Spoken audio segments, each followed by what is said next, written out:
ایمان اور عقیدے کی تعریف، ایمان کسے کہتے ہیں اور عقیدہ. اور کسی نے پوچھا تھا کہ ایمان اور عقیدے میں کیا فرق ہے. تو ایمان کی ابتدائی حالت کو ایمان کہا جاتا ہے، اور جب وہ راسخ اور پختہ ہو جائے تو اس کو عقیدہ کہا جاتا ہے.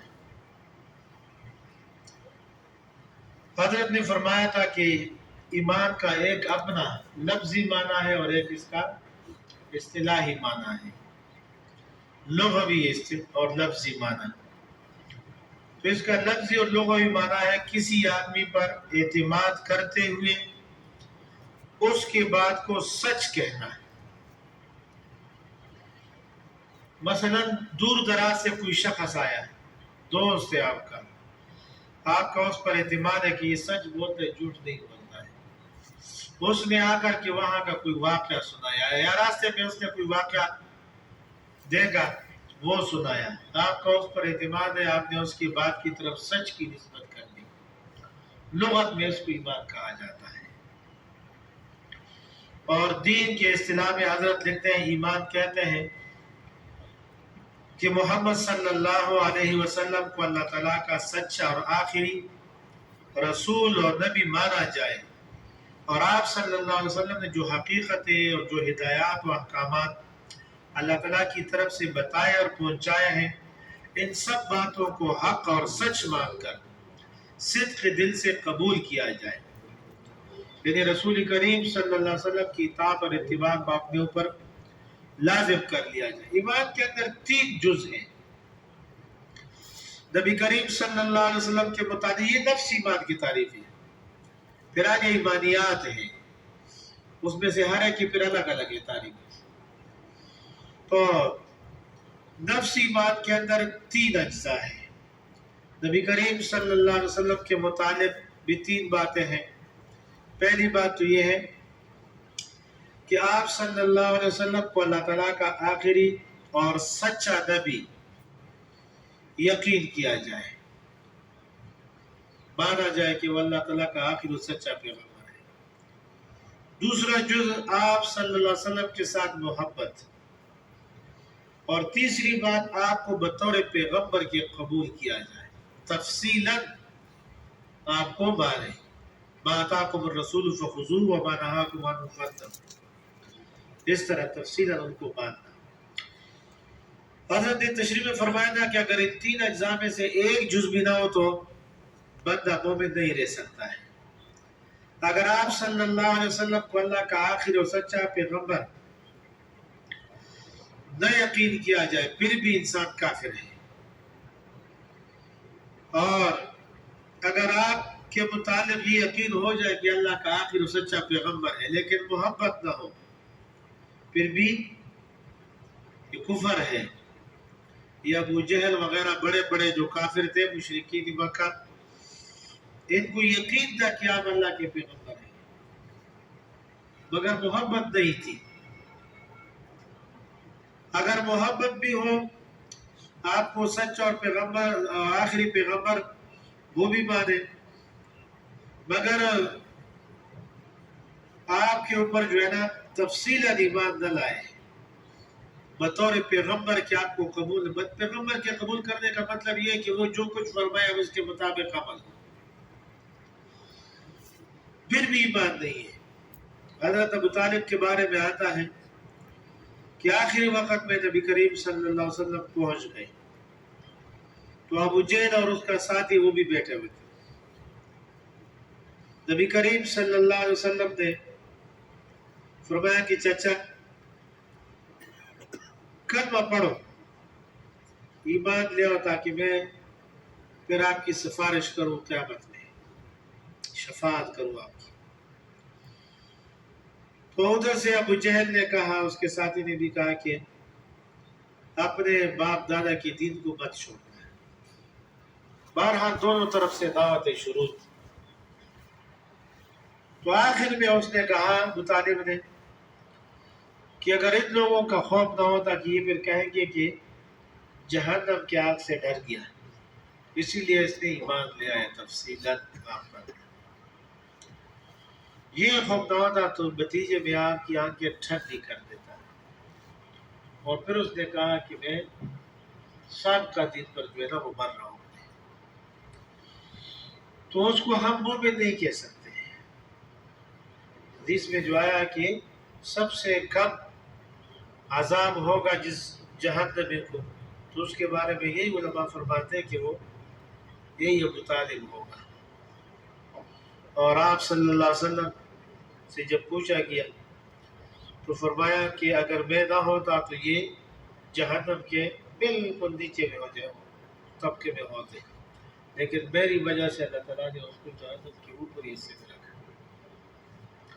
بہرحال تینوں باتیں ضروری ہیں، دین کے احکامات ہیں، اب اس کے مطابق یہ یقین ہو کہ واقعی اللہ تعالیٰ کے احکامات ہیں، اللہ کا حکم ہے، نماز اللہ کا حکم ہے، محبت بھی ہو، اور پھر اس کو عملاً انسان نماز کو پڑھے بھی، تب جان چھوٹ جائے گی، حق تب ادا ہوگا۔ اسی طرح نبی کریم صلی اللہ علیہ وسلم نے جو احکامات، ہدایات اور پیغامات اللہ کی طرف سے لائے ہیں، سب کے متعلق یقین ہو کہ یہ سچ ہے، واقعی یہ اللہ تعالیٰ کی کیا ہے، وہ احکامات اور ہدایات ہیں، اور پھر اس کو قبول بھی کیا جائے، ابداً اس کو قبول بھی کیا جائے۔ دوسری چیز آج جو ہے نا وہ عقائد، دو نام اس کا ایک ایمانیات ہے، تو ایمانیات ایمان کی جمع، ایمان کی تعریف یہ آ گئی۔ دوسرا نام عقائد ہے، حضرت نے فرمایا تھا کہ عقائد عقیدہ کی جمع ہے، اور عقیدہ عقد سے ہے۔ عقد کہتے ہیں گرہ ڈالنے، جانور کو کیلی کے ساتھ، درخت کے ساتھ مضبوطی سے گرہ ڈال کر باندھا جائے۔ اسی لیے بات شروع میں آئی کہ ایمان کی ابتدائی حالت وہ ایمان، اور جب راسخ ہو جائے، پختہ ہو جائے، جس طرح جانور کو کیلی کے ساتھ مکمل طور پر باندھا جائے کہ اب یہ ادھر ادھر نہیں ہٹے گا، تو حضرت فرماتے ہیں دو دو نے چار کی طرح یقین اللہ تعالیٰ کی ذات کے اوپر جب اس طرح بن جائے، پھر جو ہے نا کیا راسخ ہو جائے عقیدہ میں۔ تو حضرت نے فرمایا تھا کہ عقد اس کو کہتا ہے، گرہ ڈالنے کو۔ اب تین بڑے عقائد ہیں، امہات العقائد، اس کے متعلق حضرت نے فرمایا تھا کہ پہلا ام العقائد توحید ہے۔ تو عقیدہ توحید کا مطلب کیا ہوگا؟ حضرت نے فرمایا تھا کہ عقیدہ توحید کا مطلب یہ ہے کہ مومن بندہ اپنے آپ کو اللہ تعالیٰ کے ساتھ باندھ دے مضبوطی سے، اللہ تعالیٰ کے ساتھ باندھنے کی تشریح حضرت نے فرمائی کہ اللہ تعالیٰ کے احکامات کے ساتھ اپنے آپ کو وابستہ اور پیوستہ رکھے۔ فرمایا تھا کہ دیکھو جانور ہیں، کسی آدمی نے اپنے کھیت کے اندر وہاں گھاس وغیرہ خوب گھاس ہے، لیکن ادھر ادھر کھیتوں میں، دوسروں کے کھیتوں میں فصل بھی ہے۔ اب اتنا رسا جانور کے لیے کہ وہ یہ گھاس جہاں تک ہے وہاں تک یہ پہنچ سکتا ہے، جہاں آگے کسی کی جو ہے نا وہ فصل ہے اس میں اس تک نہیں پہنچتا ہے، مضبوطی سے کیلی کے ساتھ اس کو باندھ دی۔ اب جتنی لچک رسے کے اندر ہے وہاں تک تو یہ جانور پہنچتا ہے، لیکن اس سے آگے نہیں جاتا ہے۔ مومن آدمی جب وہ شریعت کا رسہ اپنے گلے میں ڈال دیتا ہے تو جہاں تک رسے کے اندر، دینی رسے کے اندر لچک ہے، جہاں جہاں تک اللہ تعالیٰ کے احکامات ہیں، انسان کی زندگی میں جو حکم اللہ تعالیٰ کی اس کی طرف متوجہ ہوتے اس پہ عمل کرتے وہاں پہنچتا ہے۔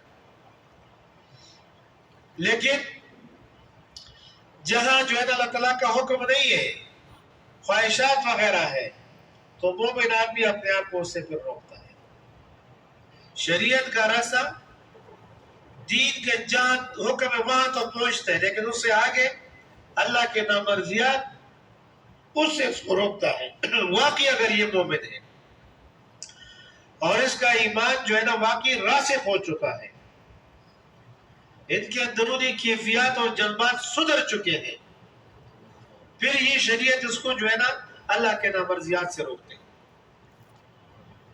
پھر یہ سوچتا ہے، دیکھتا ہے کہ کہاں اللہ کا حکم کس وقت میری طرف متوجہ ہوتا ہے، اس پہ عمل کرتا ہے. حضرت نے دوران بیان فرمایا تھا ایک مرتبہ کہ دین انتہائی آسان ہے اور ایک جملے میں آتا ہے، اور وہ یہ ہے کہ وقت کا وظیفہ پہچان کر اس پہ عمل کرنا ہے. سوچے مومن آدمی کس وقت کون سا وظیفہ متوجہ ہے. اگر ظہر کی نماز کا وقت ہو گیا تو وظیفہ وہی ہے کہ نماز پڑھو. ایک آدمی جو ہے نا نصاب کا مالک ہے، سال گزر گیا تو اب وظیفہ متوجہ کہ زکوٰۃ دے دو. بہرحال اب یہ ہے وقت کا وظیفہ پہچان کر اس پہ عمل کرنا. پھر حضرت نے اس پہ واقعہ سنایا کہ نبی کریم صلی اللہ علیہ وسلم جہاد کے لیے تشریف لے گئے تھے اور یہود کا چرواہا آیا، اس کے پاس بھیڑ بکریاں بھی تھی. آ کے اس نے صحابہ کرام میں سے 1 2 3 4 وغیرہ سے پوچھا. سب جواب دیتے تھے کہ فلاں درخت یا فلاں اس میں ہے. یقین اس کو نہیں آ رہا تھا مسلمانوں کا بادشاہ اور اس طرح جو ہے نا ہو رہا ہے ایک عام سی جگہ ایک درخت کے نیچے. بہرحال جب کہیں سے پوچھا تو پھر اس کو یقین آ گیا، چلے گئے. پھر ان سے پوچھا، بہرحال آپس میں کلام وغیرہ ہوا. نبی کریم صلی اللہ علیہ وسلم نے فرمایا کہ جب تم کلمہ پڑھ لو گے، مسلمان ہو جاؤ گے، تو آپ اور دوسرے مسلمان میں امتیاز ختم ہو جائے گا. آپ کو ہم اپنے سینے سے لگائیں گے، دوسرے مسلمان کی طرح آپ بھی ہوں گے. اس نے کہا اچھا اتنا معزز دین ہے، یہود تو مجھے میرے ساتھ ہاتھ بھی نہیں مصافحہ نہیں کرتے اور ٹھیک انداز میں بات بھی نہیں کرتے ہیں، اور روٹی اس طرح دیتے ہیں جس طرح جانوروں کو ڈالا جاتا ہے، اور میرے جسم یا میرے کپڑے اگر ان کے ساتھ لگ جاتے ہیں تو اس کو دھوتے ہیں. اتنا مجھے، اور آپ لوگ سینے سے لگاتے ہو، اسی حالت میں بھی چرواہا ہوتے ہوئے پھر بھی آپ سینے سے لگاتے ہیں. بس چلو ٹھیک ہے، ہاتھ آگے کرو، کلمہ پڑھا. نبی کریم صلی اللہ علیہ وسلم نے فرمایا کہ جب آپ جو ہے نا کلمہ پڑھنے کے بعد اس طرح دین جو ہے نا اس پہ عمل کرتے کرتے اللہ تعالیٰ کو جان دے دو گے تو اللہ تعالیٰ آپ کے اس ظاہری بدصورتی کو اچھی صورت میں تبدیل کر دیں گے اور اللہ تعالیٰ آپ کو جنت دے دیں گے. کلمہ پڑھ لیا، مسلمان ہو. پھر انہوں نے عرض کیا کہ میرے پاس بھیڑ بکریاں ہیں، یہ مالی غنیمت بناؤ اس کو. تو نبی کریم صلی اللہ علیہ وسلم نے فرمایا کہ اللہ تعالیٰ کا ایک حکم آپ کی طرف متوجہ ہے، وہ یہی ہے کہ امانت کا خیال رکھو، خیانت نہ کرو. انہوں نے آپ کو اپنا چرواہا اور خادم سمجھتے ہوئے یہ بھیڑ بکریاں دی ہے، امانت ہے، یہ ان کو حوالے کر دو، پھر اگر ہم اس کے اوپر غالب آ جائیں گے تو پھر غنیمت. چلے گئے، اس کے حوالے کر دی، واپس آئے. جہاد شروع ہو چکی تھی، بس تلوار وغیرہ کہیں سے ملی، داخل ہو گیا، لڑتے لڑتے شہید. صحابہ کرام آخر میں شہداء کو دیکھ رہے، ایک شہید انتہائی خوبصورت، سمجھ میں نہیں آتا کہ یہ کون ہے، یہ تو ہمارے ساتھ نہیں تھا، یہ کون ہے. نبی کریم صلی اللہ علیہ وسلم اس طرف تشریف لے گئے، فرمایا کہ مجھے راستہ دو، اس کو میں جانتا ہوں، تھوڑی دیر پہلے آیا تھا، مسلمان ہوا ہے، اور ان سے میں نے وعدہ کیا تھا کہ اگر آپ اللہ کو جان دے دو گے تو اللہ تعالیٰ تمہاری اس ظاہری بدصورتی کو حسن میں تبدیل کر دے گا. اللہ نے تبدیل کر دیا ہے.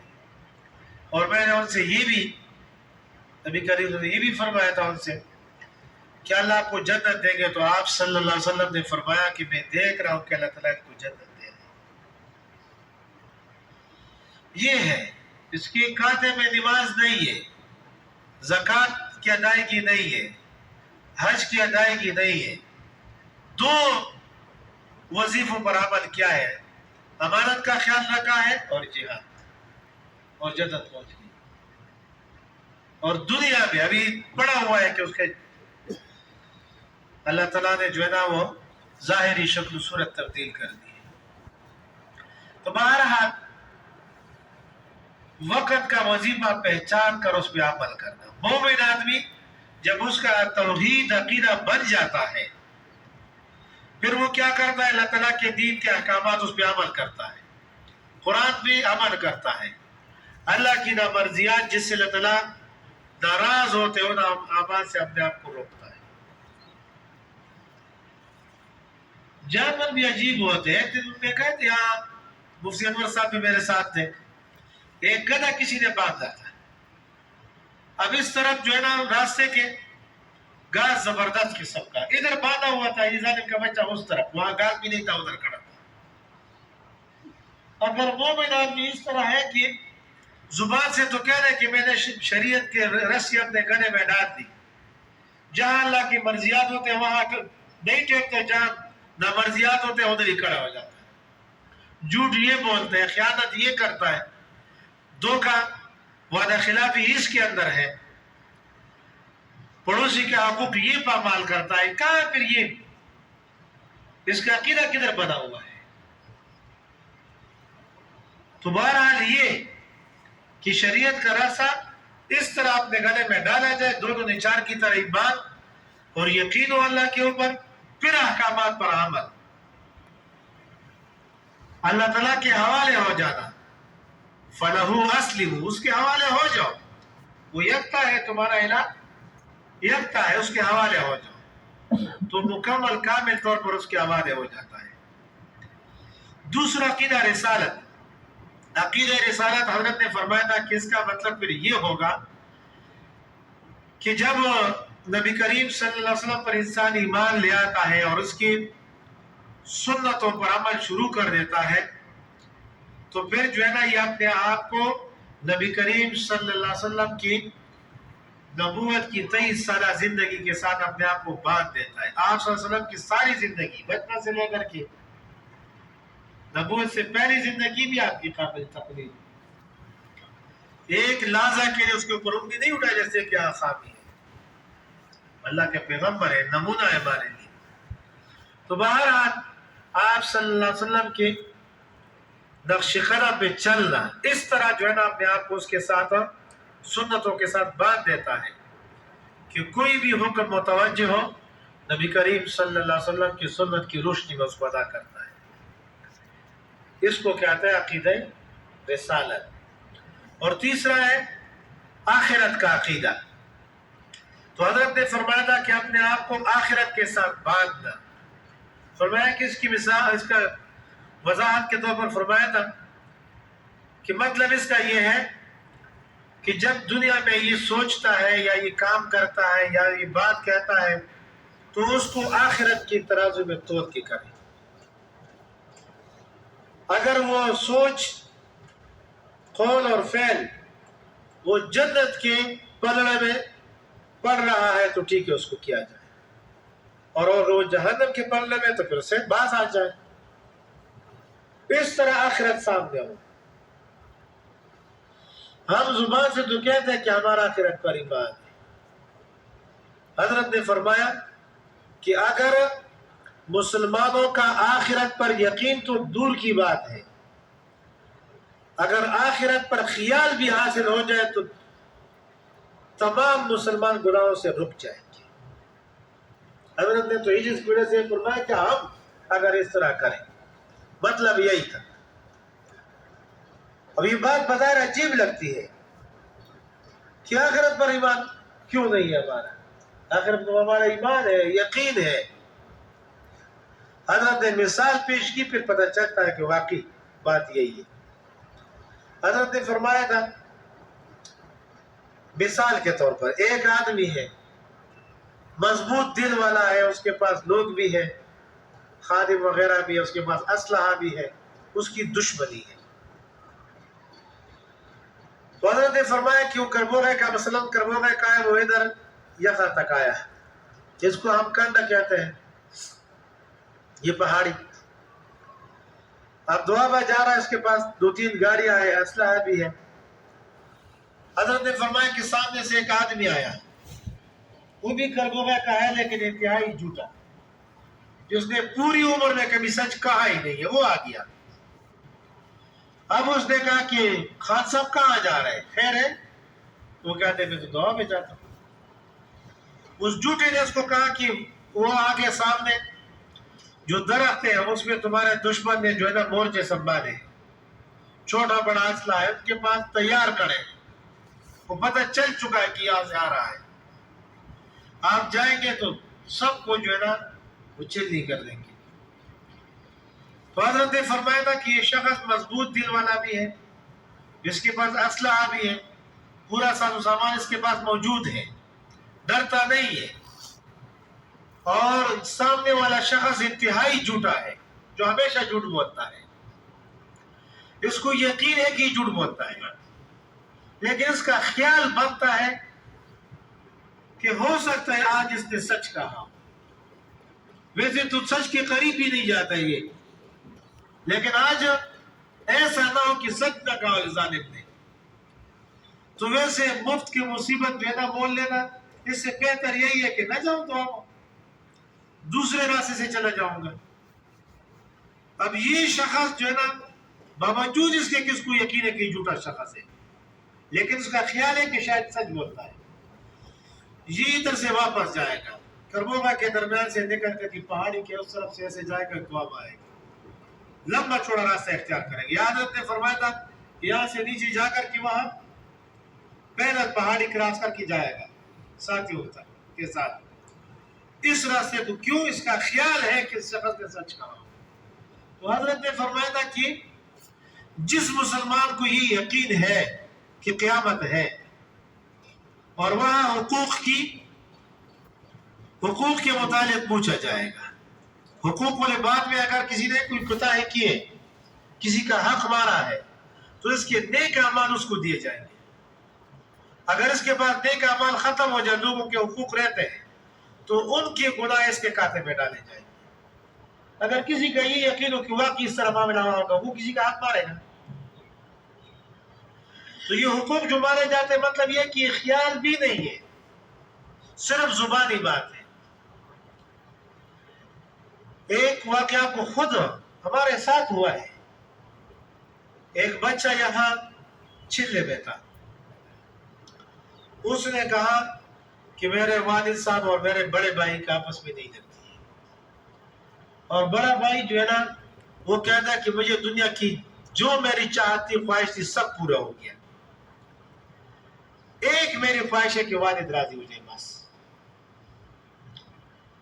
تو آج وہ کسی اور علاقے کے تھے، لیکن کربوگا میں اس کی رشتہ داری تھی، تو کربوگا میں جو ہے نا ایک اور عورت ان کا رشتہ دار جو ہے نا وہ فوت ہو گئی تھی، تو اس نے مجھے کہا کہ میرے والد صاحب بھی آئے اور میرا بھائی بھی آیا ہے، میں بھی وہاں جاتا ہوں تو میں اپنے بھائی کو وہاں ملواتا ہوں، والد صاحب کو کہہ دو کہ اس کو معاف کر دو۔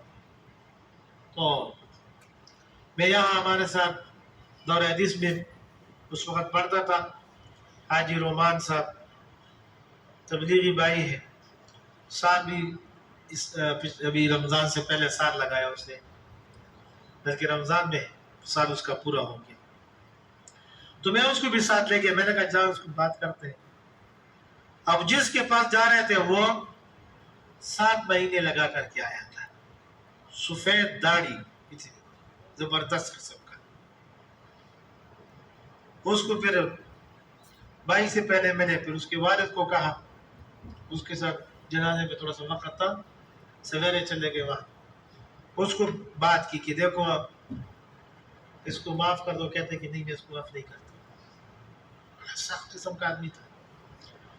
پھر میں نے اس کو کہا کہ نبی کریم صلی اللہ علیہ وسلم کی حدیث، اس کا خلاصہ بیان کیا کہ جو آدمی حق پہ ہو اور جھگڑا چھوڑ دے تو نبی کریم صلی اللہ علیہ وسلم جنت میں اس کے لیے مکان کا ضامن ہے۔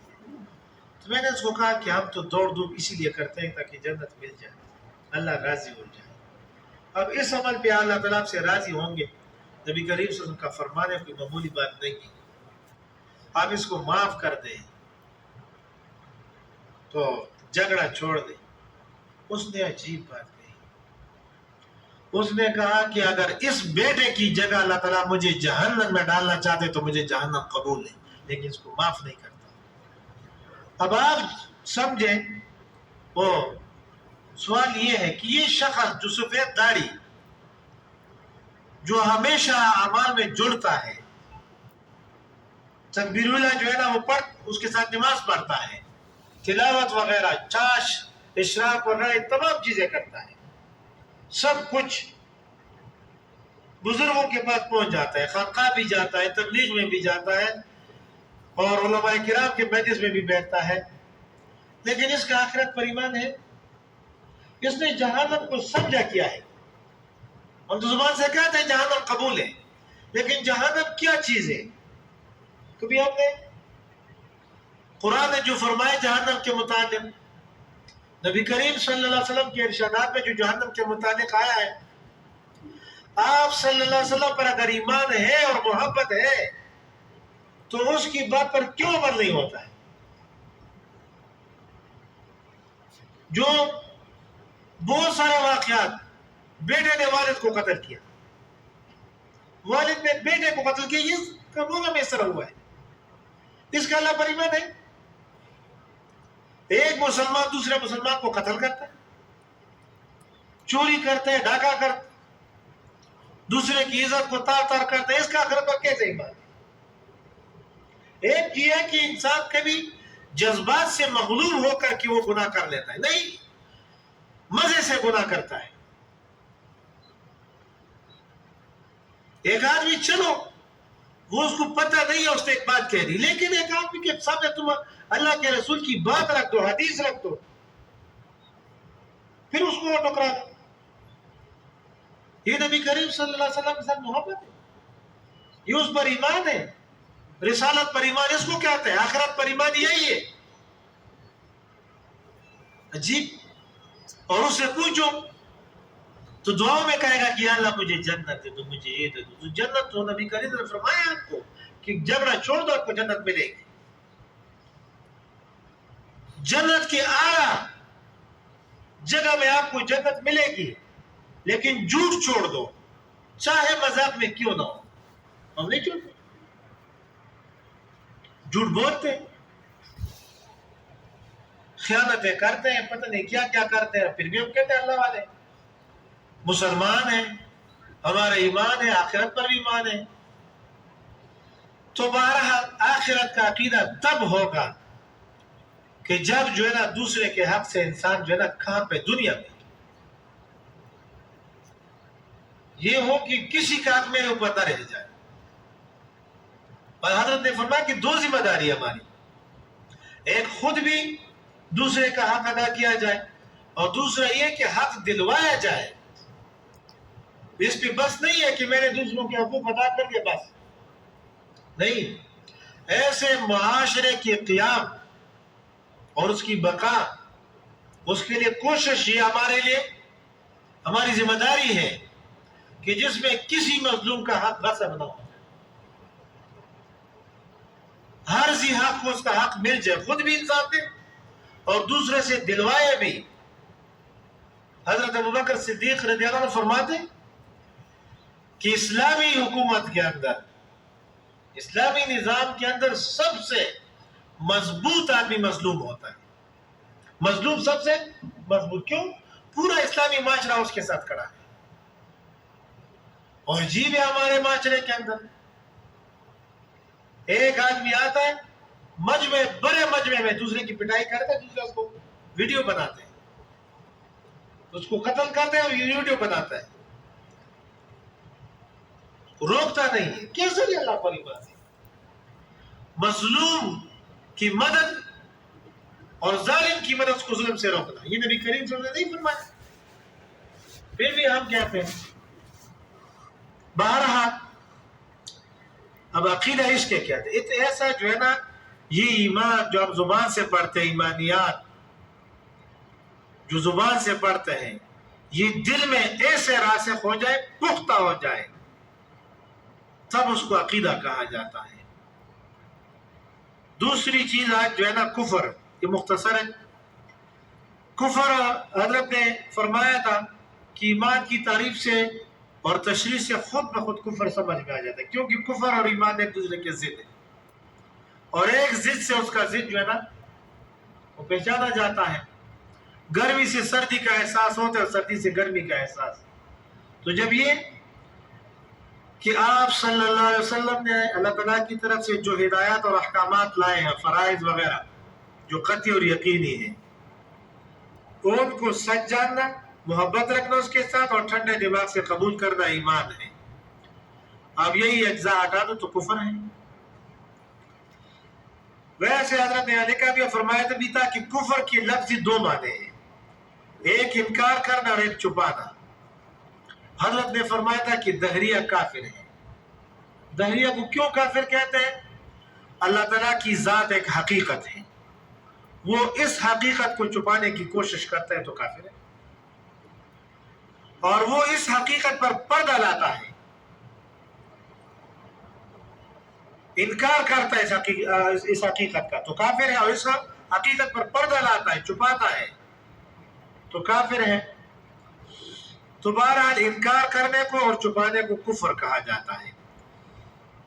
حضرت لکھتے ہیں کفر کے لفظی معنی انکار اور چھپانے کے، ناشکری کو بھی کفر اس لیے کہتے ہیں کہ محسن کے احسان کو چھپانا اور اس کے احسان کا انکار کرنا ہے، اور شریعت کی اصطلاح میں کفر ایمان کی ضد ہے، اور کفر کی تعریف یہ ہے شریعت میں جو کچھ اللہ تعالیٰ کی طرف سے نبی کریم خاتم الانبیاء والمرسلین محمد صلی اللہ علیہ وسلم پر نازل ہوا، ان سب کا انکار کرنا یا ان میں سے کسی بھی ایک چیز کا انکار کرنا، بشرطے کہ وہ چیز یقینی طور پر ثابت ہو۔